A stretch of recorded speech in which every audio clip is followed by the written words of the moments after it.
name is Miss Lizzie. I don't ever smoke the dizzy, but we can always share some ditzies. It's just a cup in time. This song doesn't have to rhyme. Life's all of us, not every moment we can be feeling fine.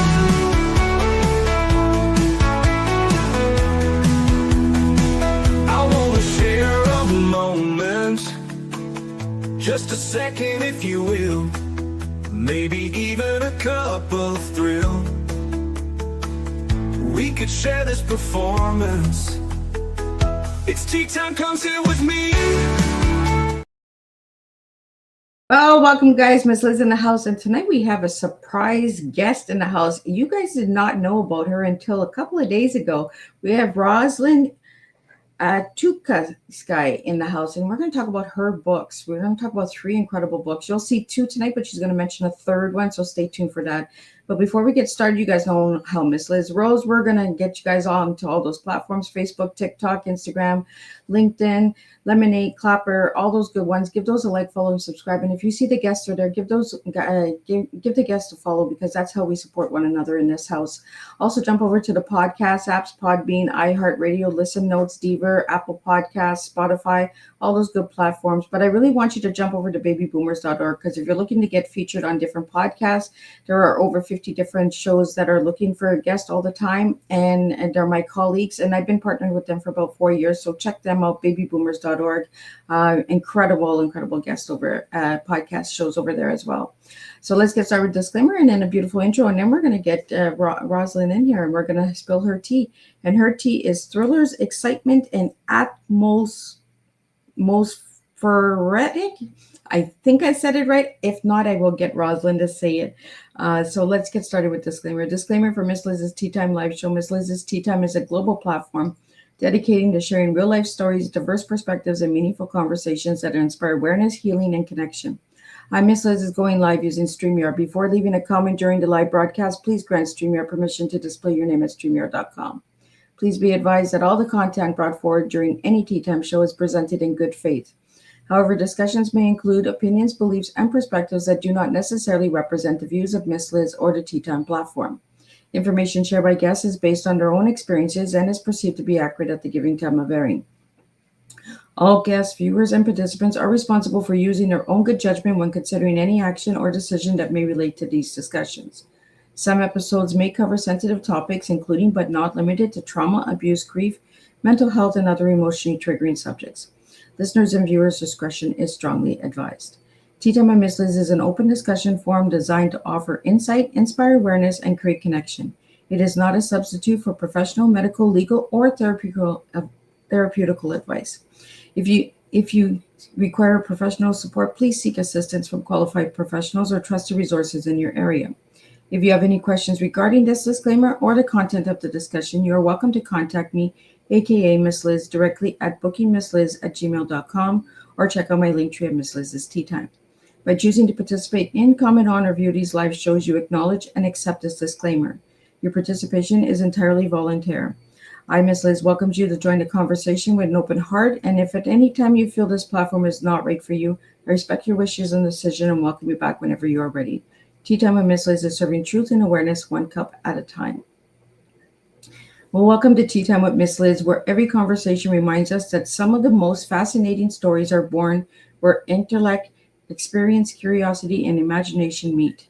Today, we are delighted to welcome Roselyn Teukolsky, award-winning suspense author, retired mathematics educator, and expert bridge player.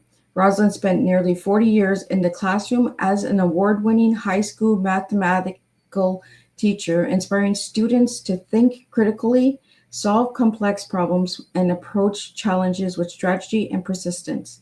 That same sharp, analytic mind now fuels her crime fiction. As the author of A Relentless Spy and The Fourth Woman, Roselyn creates page-turning suspense filled with danger, intelligent mystery, and characters who must think several steps ahead. Her novel, A Relentless Spy, has received major recognition, including the 2025 New York Big Book Award for Suspense and the 2026 Independent Press Award for Suspense. She is also working on the third book in the series, Blood Match, continuing the thrilling journey for readers who have become invested in the world of Intrigue.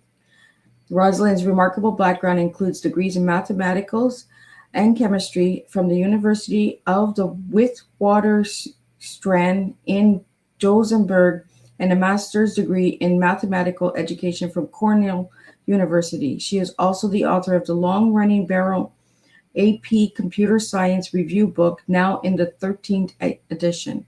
Today we'll explore the inspiration behind A Relentless Spy, building suspense through logic and strategy, how mathematical influences storytelling, the discipline between writing unforgettable mysteries, the journey from educator to award-winning novelist, what readers can expect from Blood Match.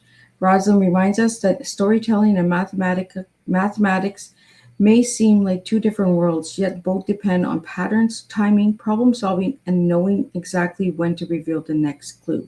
So grab your favorite cup and join us for a fascinating conversation filled with mystery, strategy, creativity, and real-life tea, truth, experience, and awareness. Let me get Roselyn in here. Let's spill some tea. Welcome, Roselyn. Thank you. Hello, everyone. Oh, there we go. I got you, Roselyn. Welcome to the show. Thank you. Thank you very much. So, Roselyn, tell us a little bit about who you were as a little girl and who you are now, and then we'll get into some of the books and all the incredible stuff that you've been doing. Oh, as a little girl, well, I tried to write my first novel when I was 10, and I brought it into my elementary school class. The teacher would read a chapter every day at lunchtime. It was called The Mystery of the Haunted House. I didn't plan to speak about that, but there you go. There you go. And I always wanted to be a teacher. From the instant I could do it, I lined up my dolls, and I had a blackboard and chalk, and I used to teach them, and I used to smack them around. But anyway, I did become a teacher, and I taught math and computer science for many years. And then, I was a good teacher, because I think if you're not good, you quit. It's a very tough job. I taught high school, big kids, 9 through 12. And, they're always trying to get one up on you. And they didn't get one up on me. I was a tough teacher. You have to be tough to survive. So how old were you when you started teaching?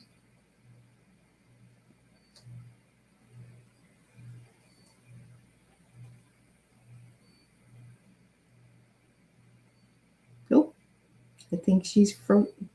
There we go. We got you back. You froze for a second. Oh, well, here I am. I'm going to say that having been a good teacher, maybe even an excellent teacher, I thought I would be a terrific writer. And I have to tell you that it doesn't work that way. A Reluctant Spy is my 7th novel. And I didn't have time to write when I was teaching. So after I retired, I wrote A Reluctant Spy. And it was 16 years later. You have to learn how to write. You have to learn the craft. And I have to say, it is just as hard as teaching well. You become better at it. If you stick with it, you become better. So this is what I thought that I would speak about. Your mission, which is teaching educational awareness. So my mission is actually also teaching educational awareness, specifically the problems of women, smart women in a male-dominated workplace. So, for example, consider the two-body problem. which I do in A Reluctant Spy. You have two young people, both at Caltech, both with computer science PhDs, and they're equally qualified, equally good, but there's only one academic slot. Well, guess what? The man is the one who gets the slot. And as I say in my novel, he's Mr. Big Professor, while I am Mrs. Research Assistant. And in fact, what happens in my novel, without giving anything away, because it's a very exciting novel, you learn this in the beginning, that he is surreptitiously stealing her work. She is the lightning bolt. He is, in fact, the nuts and bolt person. And it's her ideas. She is introverted in the novel. She's happy to sit in her little office, do the research. And he is surreptitiously stealing her work and presenting it as his own. After he's no longer in the picture, guess what? Nobody thinks it's her work. Everybody thinks she has stolen his ideas. And when she tells them no, in their computer science department, it's a male-dominated, department, well, guess what? They don't believe her. And she is so furious at the injustice that she agrees to spy on them when she is approached by an FBI agent. Anyway, it's that fury of hers, that determination to succeed on her own terms, that propels the plot.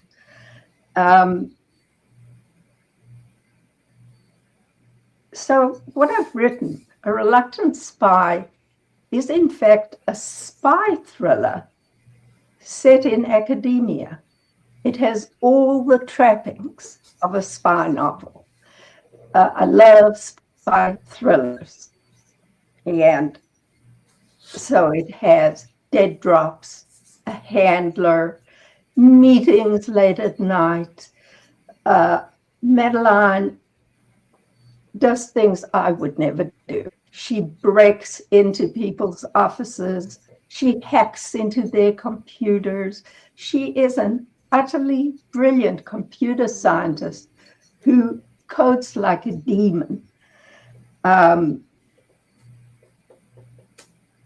So I have to tell you that she is not me. She is a much larger than life version of myself. She is, so I will say, she is much smarter, much braver. She is utterly fearless. She jumps out of airplanes. She does skydiving, and you discover that in the first chapter. I have a very exciting first chapter where she and her husband go skydiving. And anyway, after he is around, after he's no longer around, she begins to spy on the department. And I have to tell you that I didn't have a similar experience as she had, but I was a teacher. There was one high school, Ithaca High School in Ithaca, New York, where I lived my professional life. And at the time I applied for a job, there were no openings. So I took a job in the junior high school in that district. And they had a policy that when the high school had new opening, I could request a transfer and I'd be first in line for the job. So I did that. Guess what? The department, the math department, contained 12 men. They were all, I would say, young white men. And here I was, a mere woman. And they didn't want me in that department. And what happened was they tried to hire someone from a different district who looked just like them, a very nice guy whom I subsequently got to know. However, I threatened to sue the district because I had waited for 4 years. Not that I didn't love teaching junior high, but my expertise was in teaching high school. And my goal was to get a job in the high school. And so what happened was they were forced to let me in. But I have to tell you, before I got the job, I had a phone call from one of the men who said to me, "Why do you want to come and work here? You're not going to fit in." And I thought, what am I applying for? The country club? You know? A teaching position, for goodness sake. And that made me really angry. And I persevered. And I got the damn job. And you know what? They wouldn't let me near the good classes. Calculus, pre-calculus, advanced geometry, anything with the word advanced in front of it. They didn't give me those classes. What I got was what in those days was called the minimum competency classes. The poorest kids at mathematics.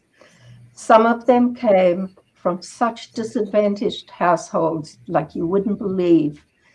And I had to teach them how to recognize numbers. Some of those kids couldn't tell the difference between the digits 873 and 378. To them, it was the same number. They were so disadvantaged. And you know what? I taught them. I embraced them because that was my job. I was finally in the high school. I was playing the long game. And there I was. They called me Mrs. Dracula. You know, in those days, I was very young. So when they would do weird things like jump up on the desk, well, guess what? I would jump up on the desk right with them.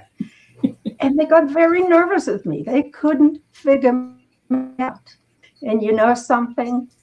This was a crowd of kids who had never succeeded in math, and half of them passed.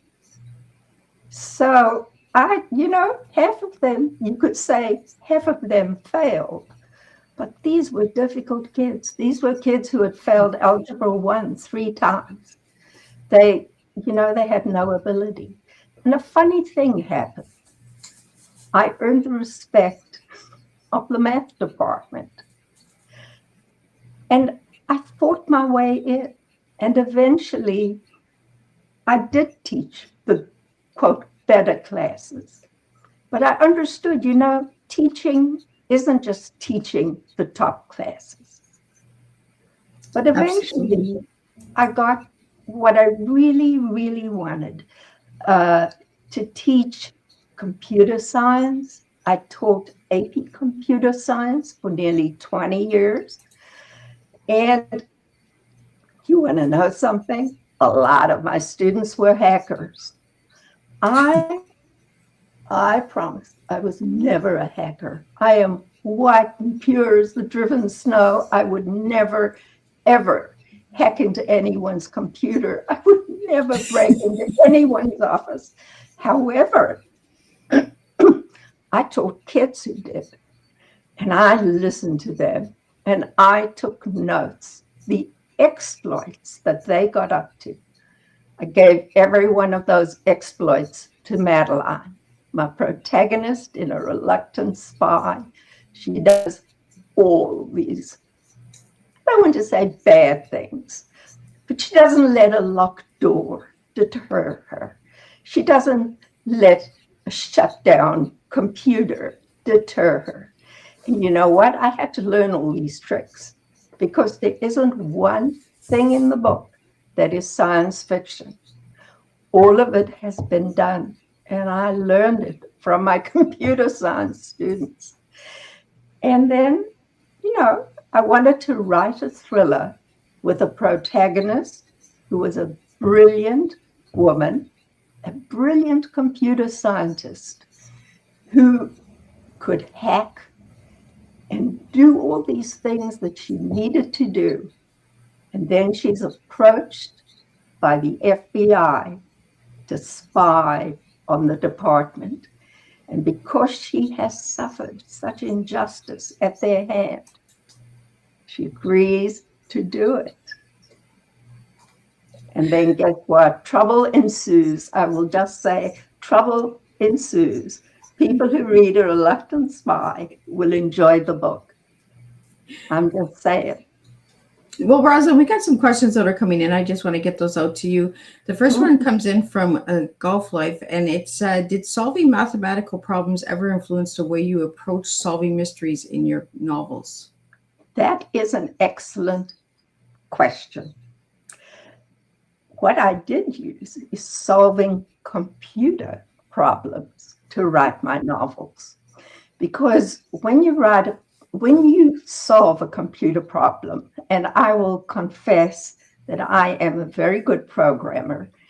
In fact, I created that website, www.roselyn.teukolsky.com. When you solve a computer problem, I used to teach my kids, you have to do a top-down design. You're writing a program to, maybe calculate the grades in school. Well, first of all, you have to set up the classes. Then you have to set up the schedule. Then you have to do this, then that. And every one of those main topics has stepwise refinement. You can refine it after you have the outline. And to my amazement, that is exactly how I write my novels, with a top-down design. So, yeah, I do know the ending. I know the beginning, I know the ending, I know the midpoint. But I fill in the details as I go. I'm not as rigid as I make myself sound. I leave a lot of wiggle room, and, sometimes characters surprise me. I want this person to be a bad person, and gosh darn it, if he doesn't fall in love with the protagonist's mother or something, Love always has to jump in, does it not, right? Don't always follow the rules. But I think, there's always a lot of discussion when I go to writing groups about plotters and pantsers. Stephen King is a pantser, where he can just sit down and write by the seat of his pants, and what comes out is sheer poetry. That would not be me. I have to design, I have to come up with every single category in every step in the outline, because otherwise you just go meandering on. And you know what? Very often when I'm reading a novel, I can tell this person's a pantser. She doesn't know where this darn book is going, and nor do I. Next, life is short, But this is just the point of view about writing. Everyone has their own process, and far be it from me to say who is right, who is wrong. I know what works for me. Absolutely. And that's why you received the awards, Roselyn, because you weren't a pantser. Hey, wait a minute. Stephen King sits down, starts the book, and writes the story. And look where Stephen King is. So I'm not saying what's right or wrong. Just I could never write like that. I think I'm not as talented to write as that. I really need to get my thoughts in order. But I think, Roselyn, it's just a different style of writing for you than it is for him. Yeah. I think so. He made it his career. I made teaching my career for a reason. I was a good teacher. Yeah. We have another question for you, Roselyn, and it comes in from Citrus, and it's, how has your South African background influenced the stories and characters you create? Something, I have been living in the United States States for a long time. Don't I have a Yankee accent? I think I do. This is a South African accent that's been living in upstate New York for a long time and has been living in America since I was 23 years old. I'm not going to say my age, but I'm just saying I'm no longer 23. So I don't think so. Not too much. Well, Brandon, we have a question here from Brandon. It is, when you're developing a mystery, do you know the ending first or discover it as you write it? I know the ending before I write. I just do. But you know something?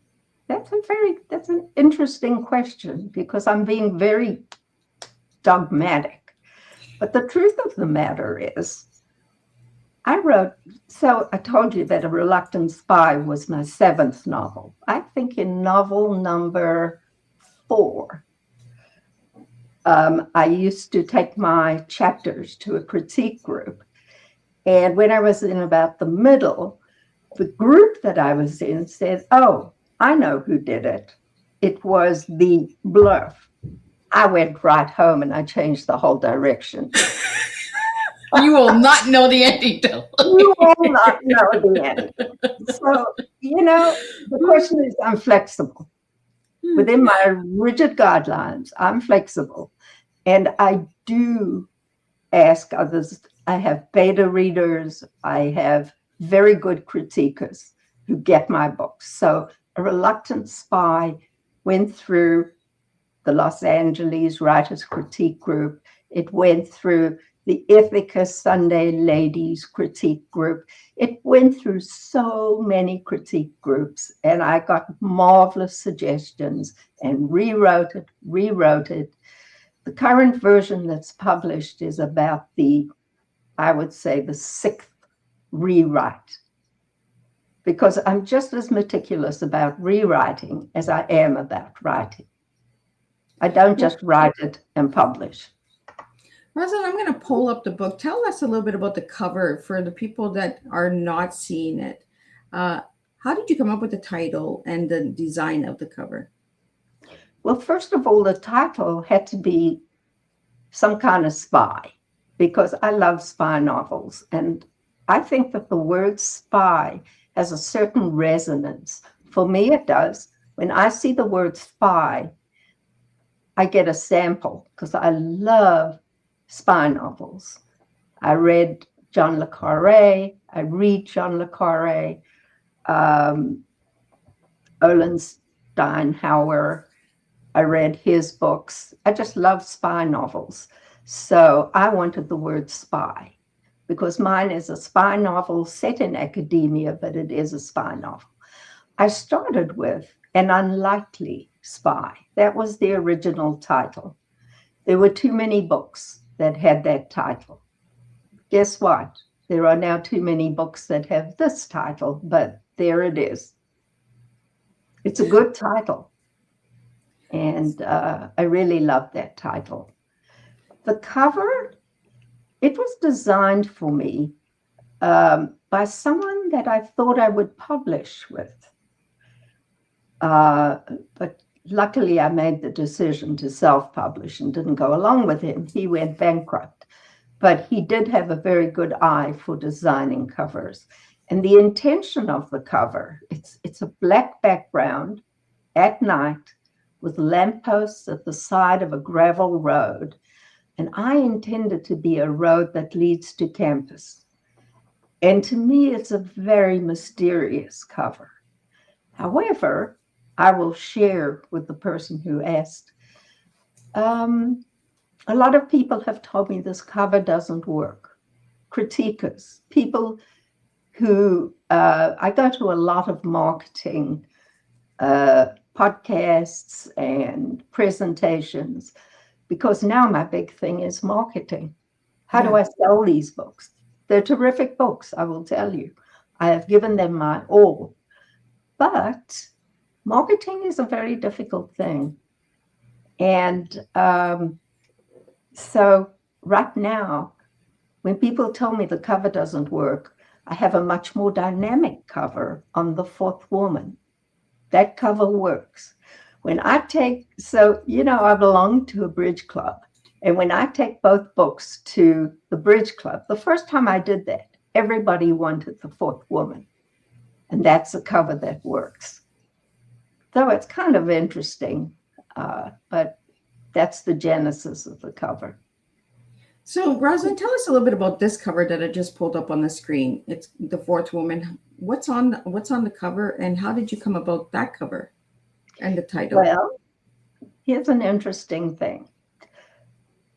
The book is set with an antagonist who works in a lab. And it's a very mysterious lab. He doesn't do good things in the lab. And she starts to investigate him. Well, he's a stalker. And she goes and spies in his lab to try and thwart him. So here she is in a generic lab. And, I saw a picture that had those colors. It was a completely unrelated picture. My sister, in fact, showed it to me and said, "Don't you think this is fabulous? Would you consider something like this as the colors in your cover?"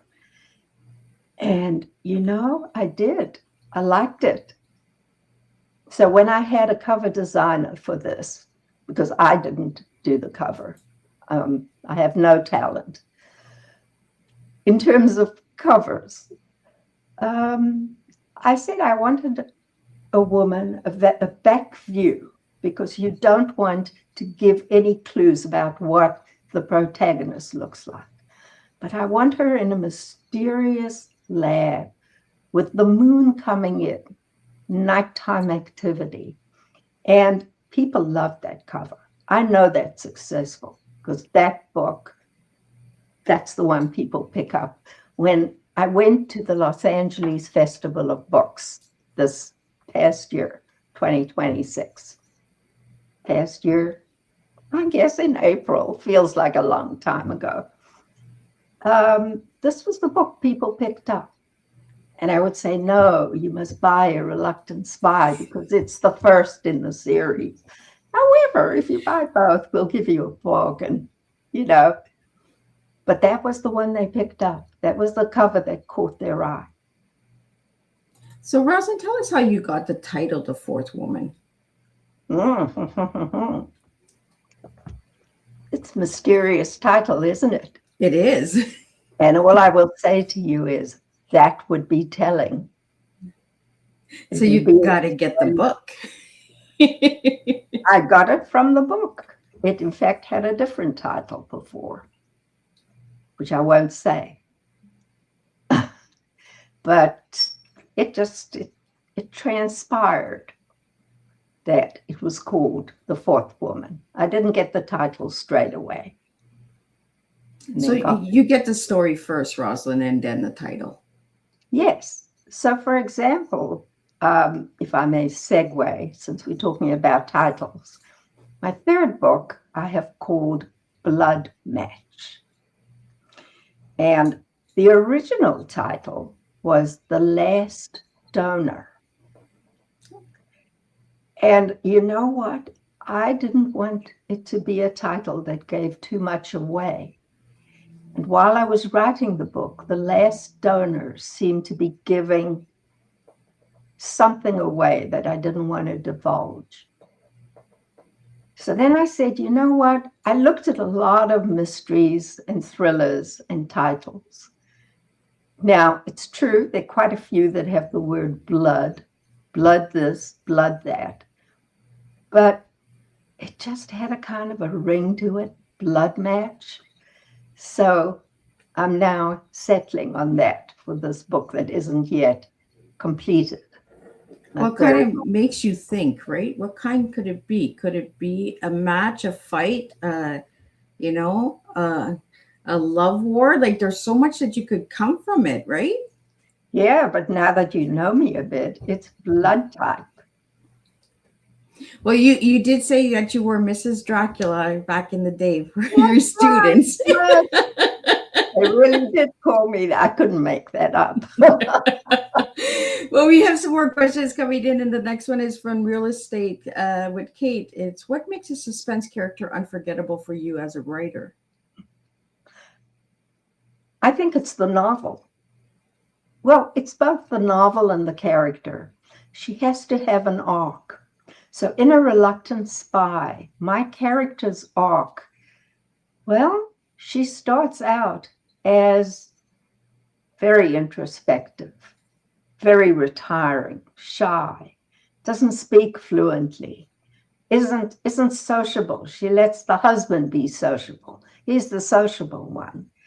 And she finds her voice in the novel. And that is a part of her character arc. As she becomes more confident as a spy, so she finds her voice and finds that she's stronger, that as she is achieving more of her goals, she becomes more determined, more out there, especially after her husband is no more, which you learn very quickly from the first chapter, so it's not giving away a spoiler. She finds her voice, and in the second novel, she starts out as a very confident businesswoman. She's a different person. It's 3 years later. She's changed her hairstyle. She's stylish. She now puts herself forward. She's extremely brilliant in what she does. She has a cybersecurity business. Guess what she's not so good at? Personal relationships. She's in her early 30s. She decides she wants to find love, don't we all? And guess what she does? She doesn't know anyone. She goes online. And who does she find online? A disaster. And that propels the second novel. Well, it sounds really intriguing. We have a question here from Lori that kind of goes into the intriguing. Is, what makes a twist truly satisfying? Well, it's a twist that you've laid the ground for. In other words, you don't want to just have something come out of a clear blue sky. You want the reader to say, of course, I should have seen that coming. So what you have to do to make the twist believable is you have to leave little clues along the way. And the way you do it is you use misdirection. You'll have a list of 3 things, maybe one of which is the clue. And all of this is craft. I went to so many craft workshops trying to learn how to do this darn thing. And that's one of the things I learned. It's all a contrivance. There's no such thing for me as just sitting down and writing a good book. There's a lot of stuff in this book that's contrived. Like, for example, the plot twists, the character twists, the who is the bad guy in the end, and how are we going to find it? It's a puzzle. And in a sense, it's like a math puzzle or a computer programming puzzle. But there is a puzzle at the end. And I won't go further than that. I will just say. So you have to solve the problem yourself. You have to solve the problem. That's correct. But I'm very aware of these craft things because it took me 6 unpublished books to learn them. Oh, I wrote some wonderful books. The Lincoln Affair, Watching, Uneasy Lies the Head. I always came up with good titles. Those books are on the shelf. They weren't good enough. Either that or I was unlucky. I tried to get agents. I tried to get publishers. They either fell downstairs or went bankrupt. So eventually I started self-publishing, depending on myself. Yeah, exactly. And that's sometimes part of the story too, right? Is investing in ourselves. I think so. I was very happy after I self-published. I never felt in any way that the book was diminished because the agents and publishers didn't work out. Yeah. I'm old enough now that I have enough sense of self that I knew the book was good and deserved to be published. I didn't try any of the other books. I didn't self-publish those. They weren't good enough. You know, you learn it by doing, going to workshops, going to critique groups, getting beta readers. I'm very lucky. I have a lot of friends who read my novels who volunteer now to be beta readers because they like to read it early. And they come up with wonderful critiques. Now, that's a whole nother can of worms, I will tell you, because in the early days, when someone would say, oh, this part is terrible, you know what? I would run home and change it. But now, only if more than one person picks on a certain spot do I look at it and think, maybe I should redo this. Yeah. So you learn how to accept critique as well. You learn the game. It is all a game. And it's taken me a lot of years to learn the game. Well, and that's how we get better, right? By repetition. Keep doing it. Keep showing up. Keep, you know, if you fail, you try again. You know, perseverance is an enormous factor in succeeding as a writer.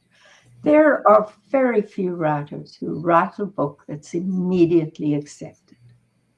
The one common word is rejection. If you don't know rejection, you haven't played the game. Exactly. Very few people have a phenomenon, you know, an overnight sensation. You look at this person who's 40 years old and who's written a book and he's an overnight sensation. You will find other books in his background that he plodded along, persevered. I feel very strongly about that. Absolutely. Well, the next question we have comes in from the Thrive Show, and it's how do you balance giving readers enough clues while still keeping the mystery unpredictable? It's hard. You know, I have a very good reader in my sister, and she's reading Blood Match, and she's about halfway through. Oh, she said to me, I know who did it. I know who it is. And bingo. No more, honey. We've changed it. You will not know. You will not know. It's very, you know, the key is getting other people to critique your work. I think every writer needs it. You know, there are certain writers, and I'll give you an example. I'll name names. Henning Mankell is a Swedish writer of thrillers. He is since deceased. He wrote the most fantastic debut novel called Faceless Killers. It was so fantastic. Henning Mankell, Swedish mystery. I couldn't wait to get the next in the series, and the next in the series, and the next, and the next. The first 8 books were so incredible. I would get it as soon as it was available and devour it. See, this is part of my training too, seeing how other people do it. He was just the best. Book number 9 was not so good. Book number 10 was terrible. And I decided that the reason was he'd become confident. I bet these weren't read by other critiquers. I bet he wrote them and got them published. Because you know what? I thought it showed. It's a funny thing, writing. To keep yourself excellent, you need readers. Yes. Well, that's what the whole story is, right? It's the reader. You're writing for the reader. Mm-hmm. And it's the same in teaching. You're not doing it for your colleagues. Yeah. You're doing it for your students. And that was a lesson I learned when I taught the low ability kids. These are kids too who need good teachers. And nobody wanted to teach them. They were difficult kids. They didn't behave well. You know? Have you heard from any of those difficult kids that you taught? You know, I bumped into one when I was, maybe, I don't know, 20, 30 years after I taught him.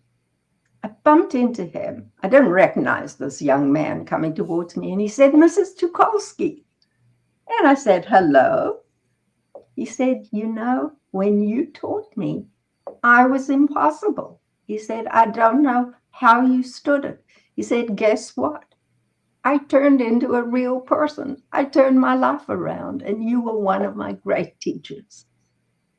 And he was a kid in a low ability class. My heart, if I can tell you, I used to, when I taught, get lots of letters and cards from students. They loved me because I became a good teacher. This kid from way back when said that to me, and it just was so meaningful. So meaningful. So, yeah, they do. I think they do. Yeah. And there's always that one person that believes in you, right? That pushes you to the limits, gets you outside of that box and says, "You know what? You got it. Like, let's figure this problem out," right? It's almost like a math equation, right? Right. Like when you look at the students, like you said, there was 50% that passed and 50% that didn't. Well, maybe the 50 that didn't pass were not at that stage of understanding the problem yet. No, some of them were very weak. Some of them really needed special services, extra help. I taught one kid, for example, a Cambodian refugee. He had never had any education at all. He didn't know what a number was. And that just broke my heart. I taught this kid how to count. And it was just a revelation. I visited the homes of some of these kids, these really, really disadvantaged kids. I went into one home where the only piece of furniture was a television set. Wow. Just dirty floors, dog feces. I can't even describe to you how horrible it was. And I got the insight. How can I teach this kid not to scratch his desk when he's never had a piece of furniture that he has to respect? It opened my eyes. There were some really, really disadvantaged kids. I don't even know what question I'm answering. No, that's okay. We do this. On Teatime, we take those little rabbit holes sometimes and we go down, and the stories are meant to be told, right? Because these children that had no furniture, they grew up understanding to respect things they didn't have and appreciate. We take so much for granted that we don't understand what the next person's story is. And that's right. And I think that you have to communicate with disadvantaged people to understand what it's all about, because I really knew when I taught these kids well. Yeah. Whereas the bright kids, the really bright kids, the kids I just adored teaching because they were so smart, my heart was there. Those kids would have done fine without me. Those kids do well with any teacher. They just break the code on whichever teacher they have, and they do wonderfully. And every now and then I get notes from a kid, my AP computer science kids are now old. They've got grandchildren. They write to me and say, "Oh, I really loved having your class. It made such a difference." And I would think to myself, you would have done well with any teacher. Yeah. Really. So it's all a matter of perspective. Yeah. We have a question here from Jason, and it is, what did each novel teach you about your own writing? Well, how bad I was. I write something and I think it's marvelous. So I had a real good time. This morning, I wrote a new chapter of Blood Match, and I had so much fun writing it. And I thought I was just the bee's knees. I read it this afternoon, and it was awful. awful. I'm not going to throw the whole thing out, but a good part of it is going to go. You know, you get such a sense of yourself, and it's not always true. It's not always true. Well, we have another question from Citrus, and it's, do real life experiences ever become inspiration for your fictional characters? Absolutely. Absolutely, they do. I have to say now, whenever I'm in a situation where I'm waiting, in a waiting room, in a supermarket line, I really look at the people.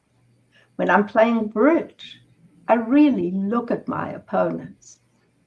And I see that this is somebody who's having real difficulty getting up and sitting down. How will she play bridge?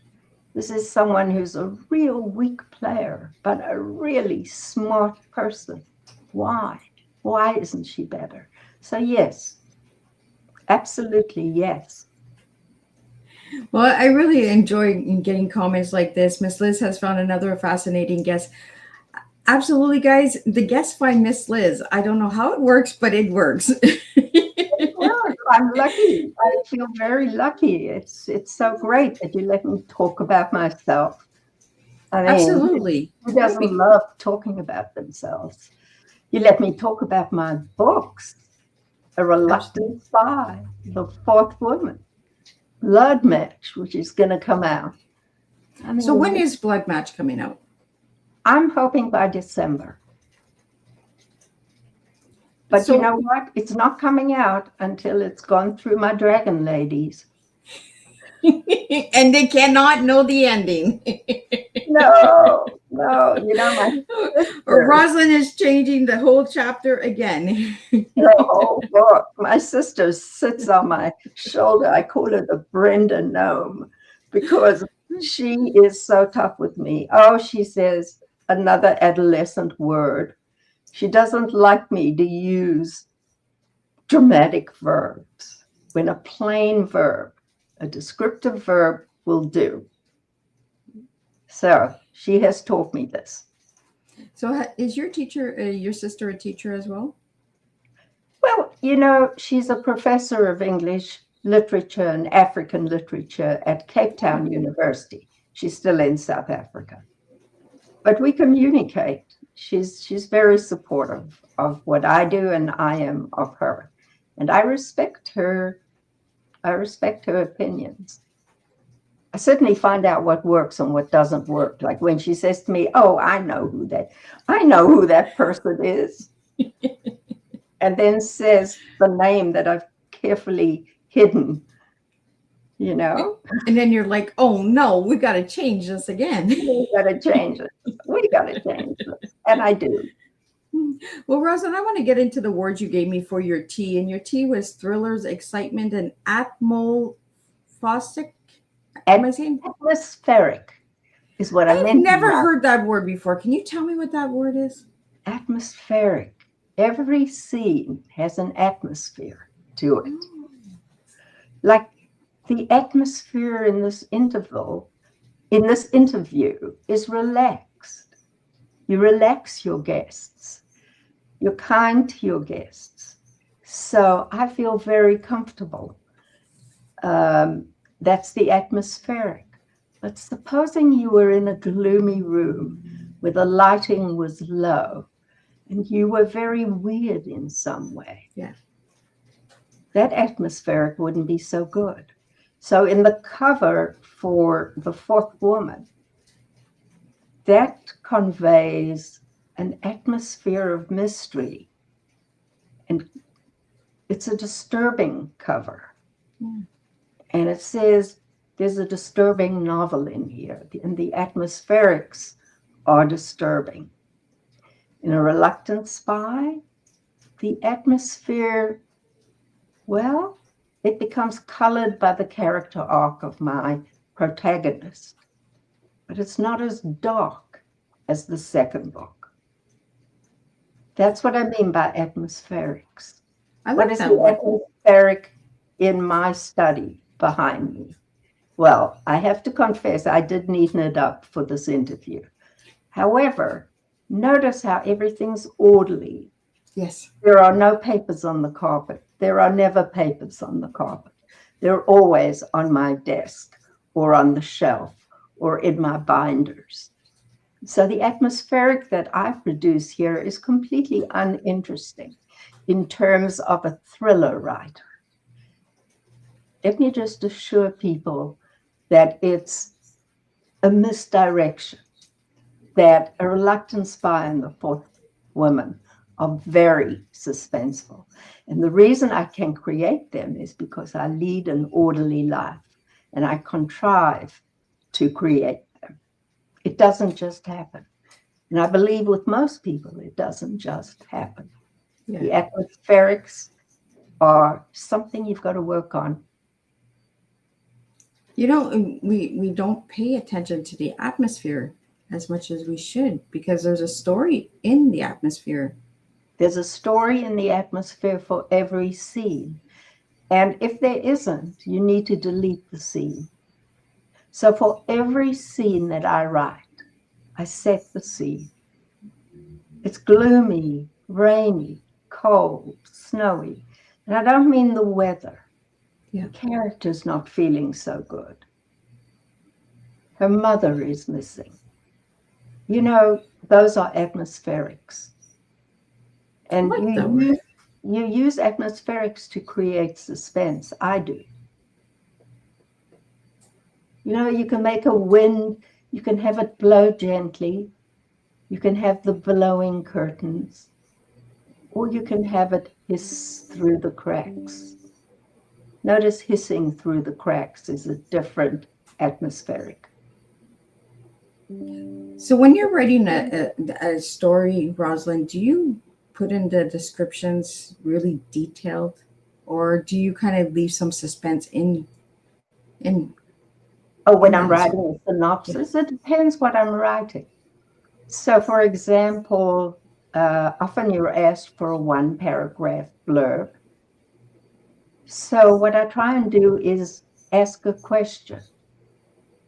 You know, so for example, the log line for A Reluctant Spy is on the day of her husband's funeral.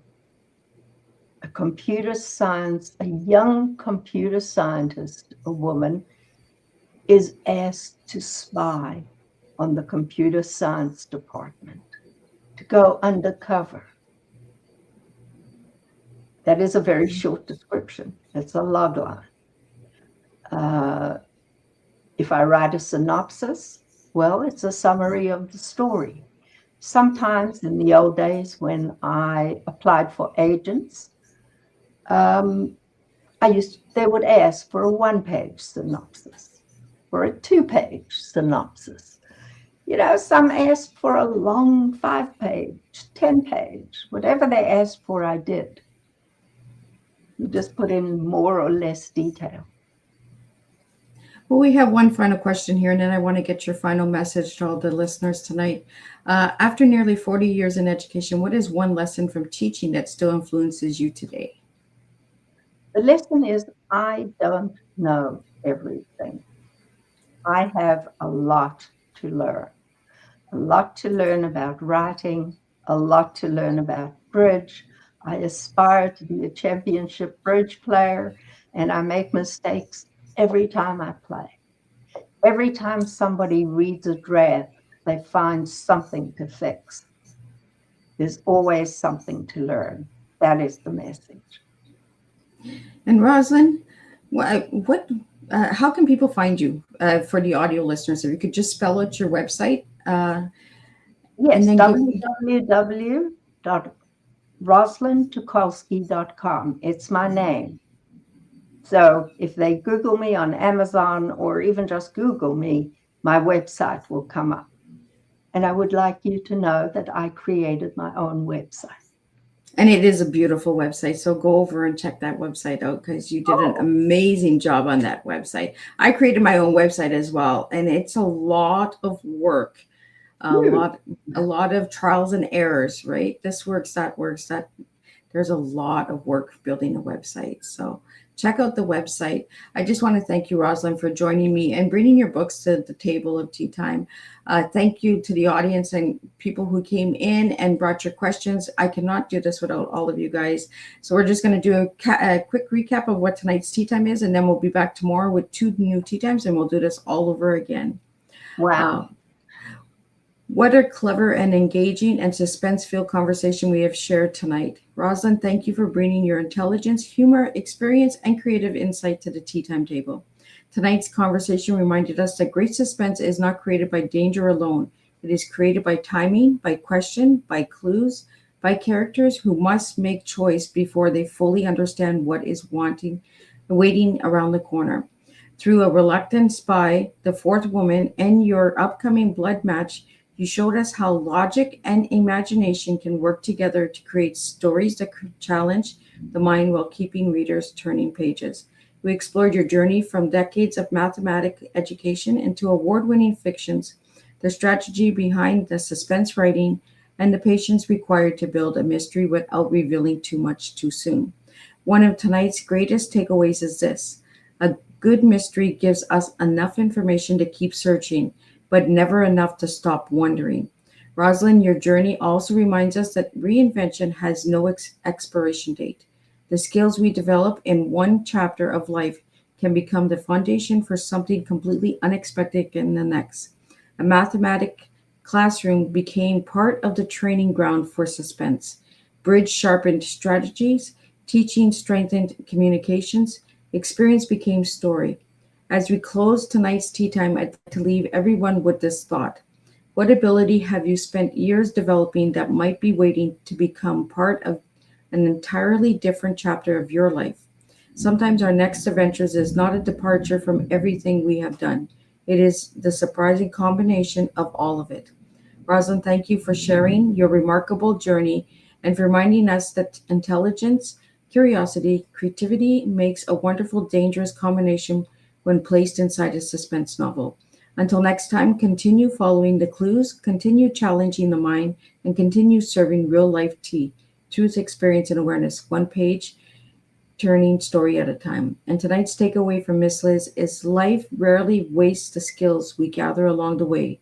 Mathematics, teaching, strategies, and imaginations may seem like separate chapters, yet together they can create an entirely new story. Sometimes reinvention is simply discovering how beautifully all the pieces fit. And I'll see everybody tomorrow, and we'll do this all over again. Thank you.